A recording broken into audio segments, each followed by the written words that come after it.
Ladies and gentlemen, pain is inevitable. Suffering is woven into the fabric of life. You will be betrayed, abandoned, ridiculed, and hurt by those you trusted. That is a certainty. But what happens after that? What do you do with that pain? And more importantly, what happens to the ones who caused it? Let me tell you this. Justice exists not just in the form of laws and punishment, but in something far greater, something unseen but undeniable. God sees your suffering. He is not blind to your cries, nor indifferent to the weight you carry. Those who harm you may believe they have escaped consequences, that they have outmaneuvered both morality and accountability. But the reality is this: no one escapes justice forever. The world is structured in such a way that actions have repercussions. Whether through guilt, loss, or the eventual destruction of everything they hold dear, those who act cruelly will face the inevitable return of their choices. Call it karma, divine retribution, or the law of cause and effect. Whatever name you give it, the truth remains. You cannot sow destruction and reap peace. But you, yes, you have a choice. You can allow pain to turn you into something bitter, someone small and resentful, someone who wishes revenge instead of restoration. Or you can rise above it. You can refuse to let those who hurt you dictate the course of your life. You can let justice unfold in its own time, in its own way, while you walk forward unchained. Because here's the truth. The best revenge is not destruction, but transformation.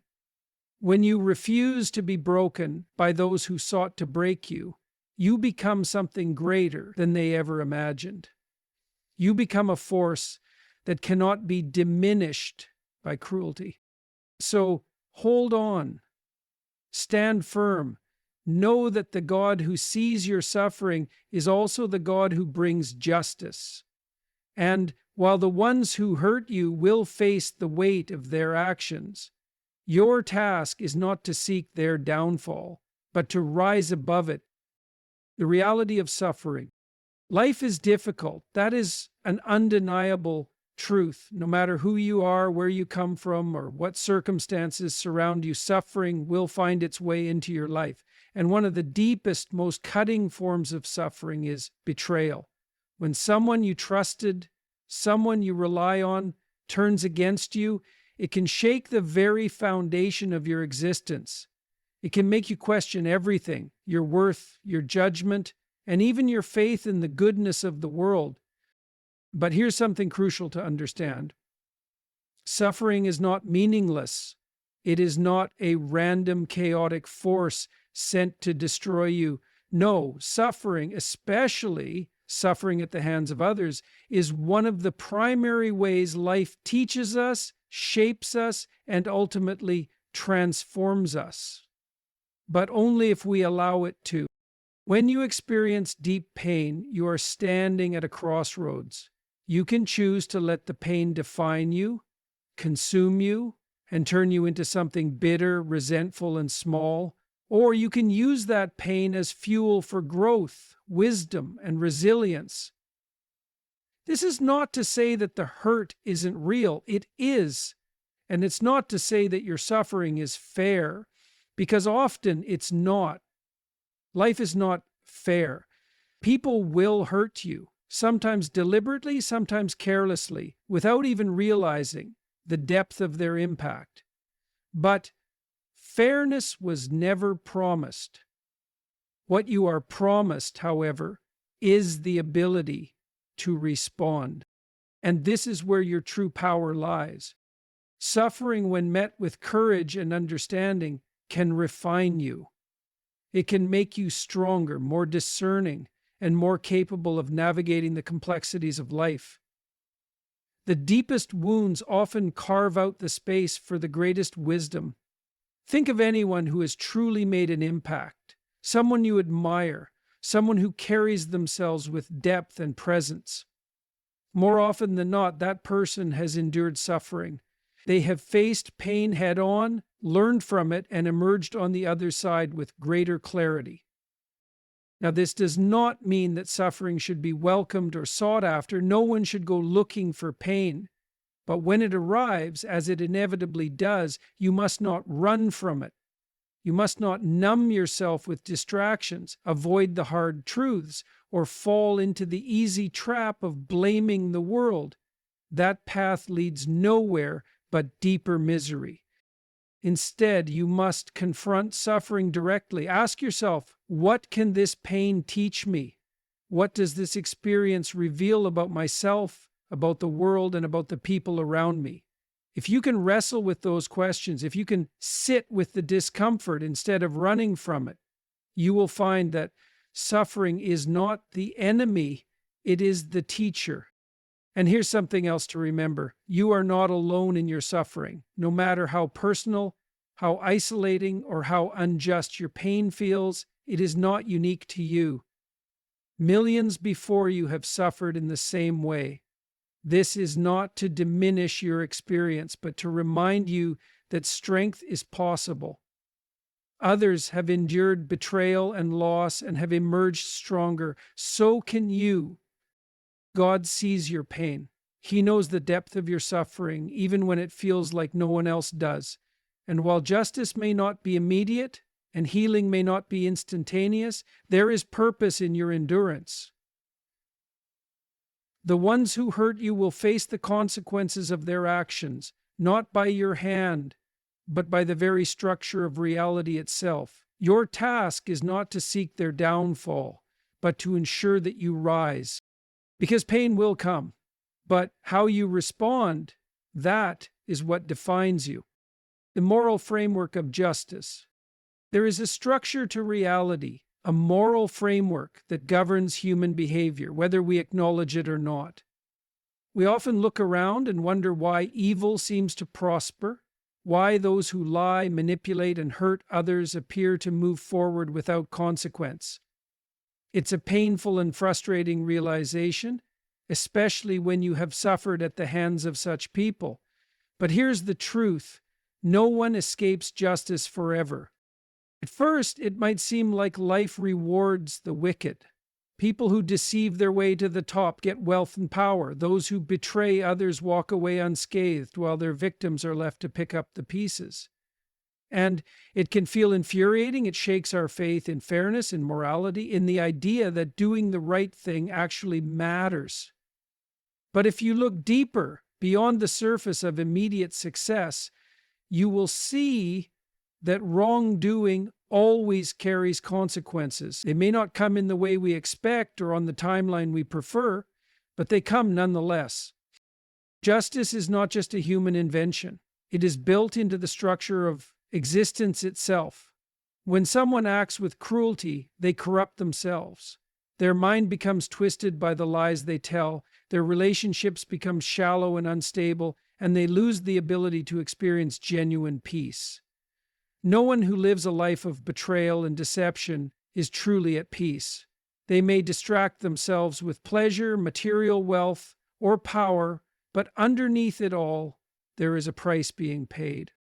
Think of it this way: a person who hurts others has to live with the kind of mind that allows them to do so. They have to wake up every day and be that person. That is already a form of punishment. But beyond that, their actions create ripples that will eventually reach them. They lose the trust of others. Their relationships become transactional, shallow, and filled with paranoia. And when the facade finally cracks, because it always does, they find themselves alone, broken, and consumed by the very darkness they once wielded against others. This is not just wishful thinking. Look at history, look at literature, look at real-life examples of those who built their lives on deceit and cruelty. Where did they end up? Were they truly happy? Were they truly free? The answer is almost always no. The weight of their own choices eventually crushes them. The destruction they sowed for others eventually finds its way back to them.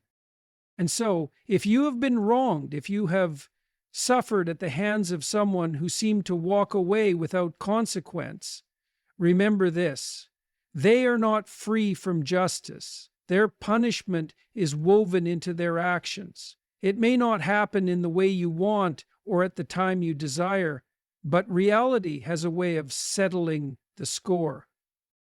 However, this does not mean you should sit around waiting for their downfall. That is not your responsibility. Your focus should not be on whether they receive justice, but on ensuring that you do not become like them. Because there is another danger, one far worse than simply being hurt, and that is allowing the pain inflicted upon you to corrupt you.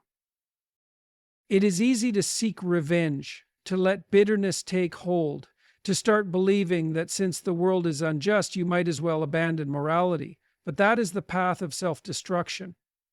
Instead, understand that justice belongs to something greater than you.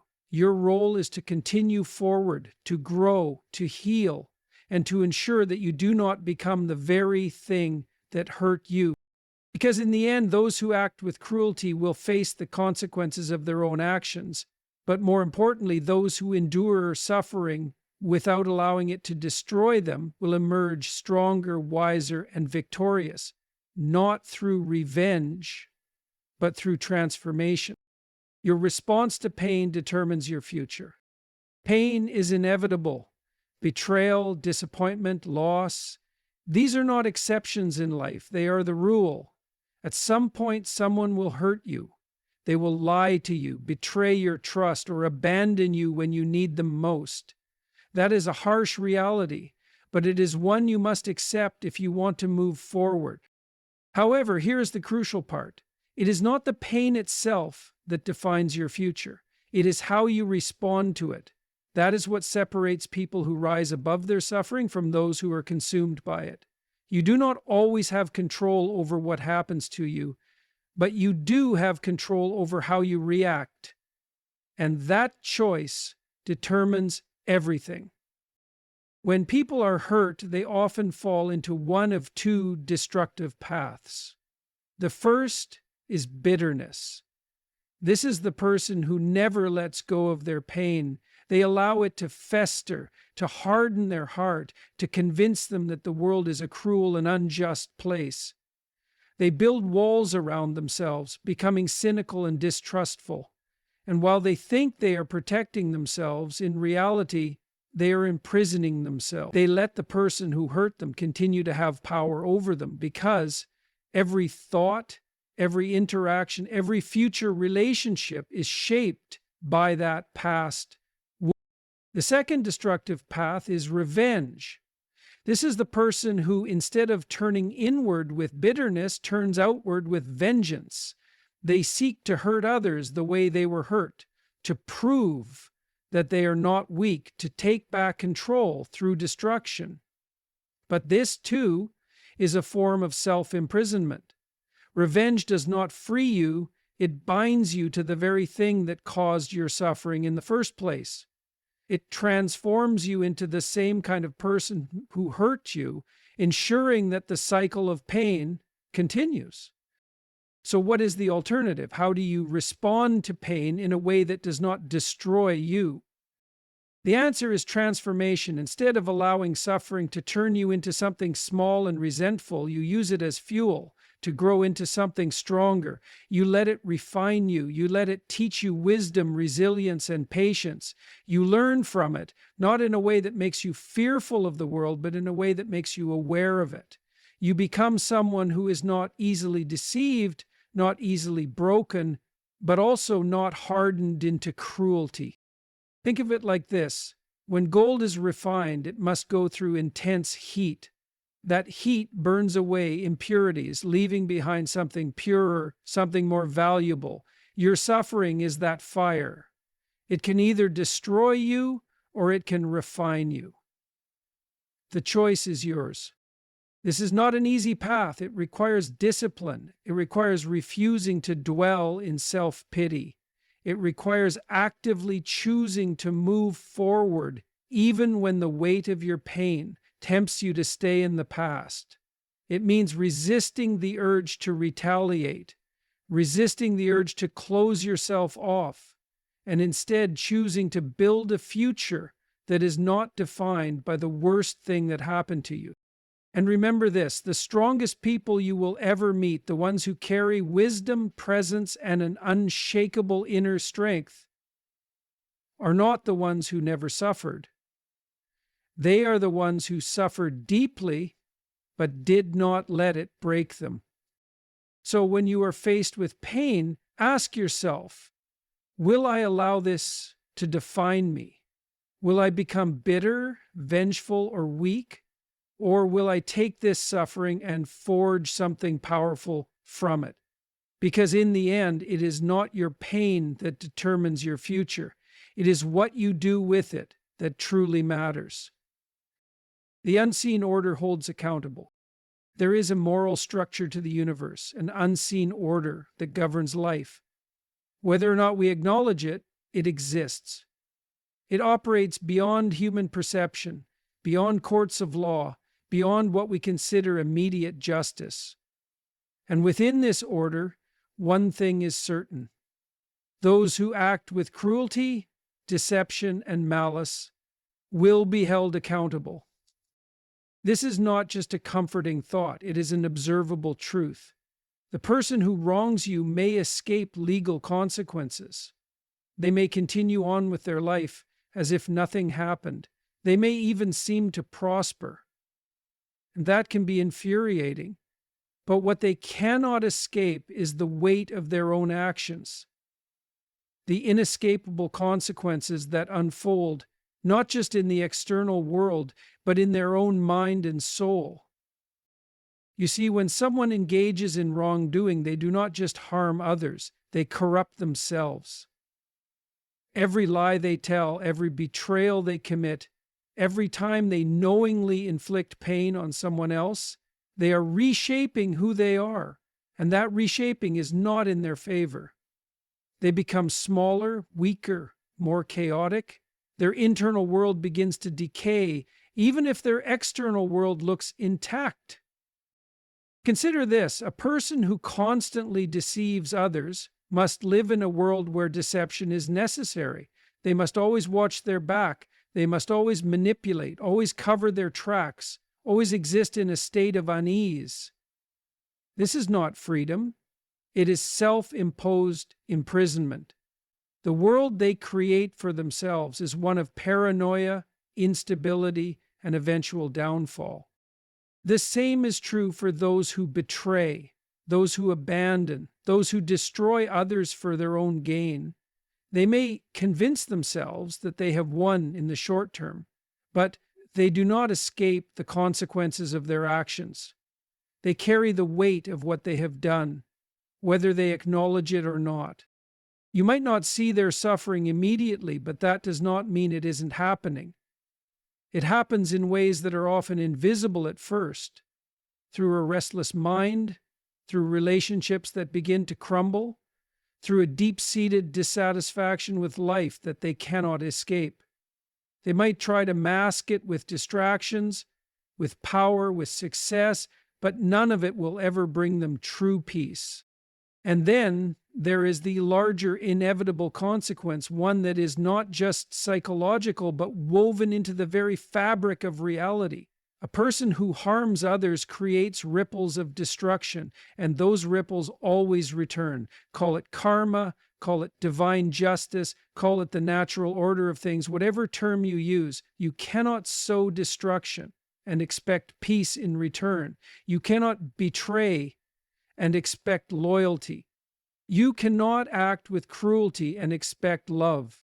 So, if you have been wronged, if someone has inflicted pain upon you and walked away without apparent consequence, do not be deceived. They are not free.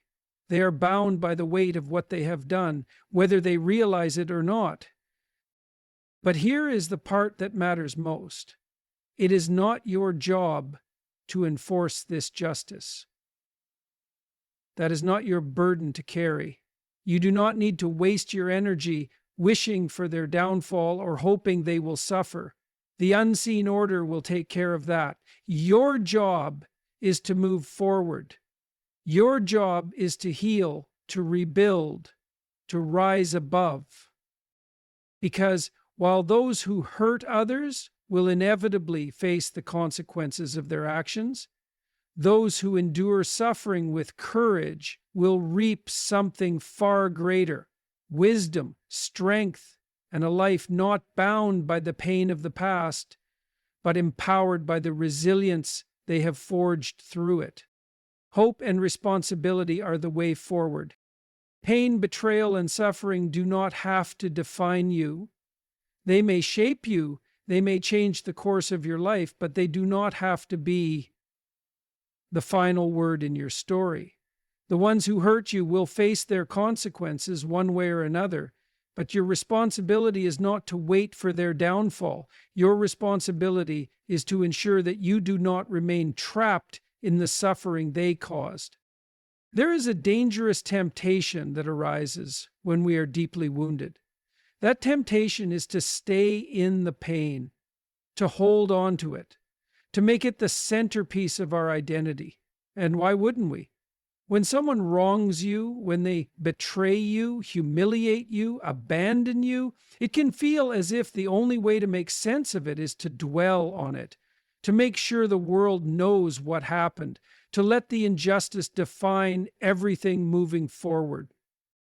But that is a mistake, because the longer you stay in that pain, the longer you allow the person who hurt you to own a piece of you. If you continue to dwell in resentment, then they are still in control, and that is unacceptable. The only way forward is to reclaim your life, not by pretending the pain didn't happen, not by suppressing it, but by ensuring that it does not dictate your future. You do this by taking responsibility for your next steps. No, you did not choose what happened to you. No, it was not fair. But you choose what happens next. You choose whether you become a prisoner of the past or whether you use that suffering to forge something stronger. And this is where hope comes in, because despite everything, despite the betrayal, despite the injustice, there is always hope. Hope is what allows you to believe that there is something better ahead, that your pain does not have to be the end of your story. Hope is not weakness. It is the most radical form of strength. It is the refusal to let suffering win. But hope alone is not enough. It must be paired with responsibility, because moving forward is not passive. It is an active choice. It requires you to ask yourself, what lessons can I take from this pain? How can I ensure that I do not become the kind of person who hurt me? What can I build in my life that is stronger than the destruction I endured? Taking responsibility does not mean taking blame. It does not mean excusing what happened or pretending it didn't matter. It means understanding that no matter what, you have power. You have the power to choose growth over resentment, wisdom over bitterness, and strength over victimhood. And here is something else to consider. Those who hurt you expect you to stay broken. They expect you to remain bitter, weak, and lost. Do not give them that satisfaction. The greatest act of defiance is not revenge. It is thriving. It is building a life so strong, so meaningful, that their actions no longer have control over you.